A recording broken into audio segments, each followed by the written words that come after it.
In a shocking turn of events, as I try to find out what the UFC main card is going to look like tonight, I find out this article stating that the Aussie UFC legend is going to be going up to 205.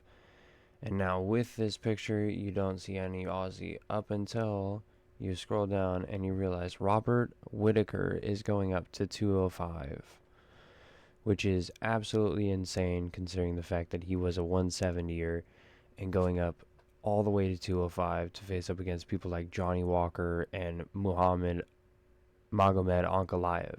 Also in other news, we have Francis Ngannou being released from the PFL, now being a free agent on May 6th by Alexander Keithley. Absolute devastating news from the PFL, but something that they needed to do. I'm going to talk about it, but first and foremost, Robert Whittaker leaving the middleweight division and going up to the light heavyweight division.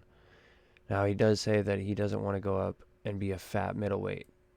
Buddy, you're going to be a fat middleweight. You're 5'11", 5'10". Kamaru Usman went up, I think, once, and that was it. With this, I feel like he's not going to make it into the top 5. I feel like he's going to make it into the top 10, maybe against somebody like Khalil Roundtree. But, I mean, I don't see him becoming champion in 205 anytime soon. And then in other news, with Francis Ngannou leaving the PFL, he now becomes a free agent after only one fight, a championship fight, where he took the guy down for the entirety of the fight and submitted him. It was something that where the two people decided that they had to go separate ways. It was something where Francis Ngannou was talking about wanting to support African descent into the PFL and then never following through on those.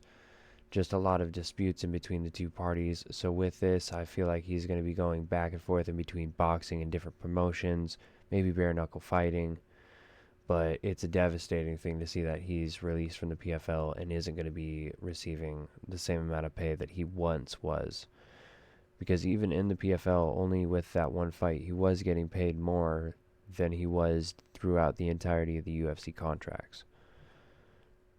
So, but I mean, with the UFC White House card being announced pretty soon, I mean, who knows, maybe this could be the main event. They were talking about a fight being pulled out at the last second, so it could be the point.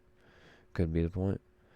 So we are going to be seeing a little bit more news coming out later today about the UFC White House. There were reports earlier today about there being a cancellation, which is going to be interesting considering there have been posts going around of Dana White covering the board of all the fights with paper, and there only being 2 title fights.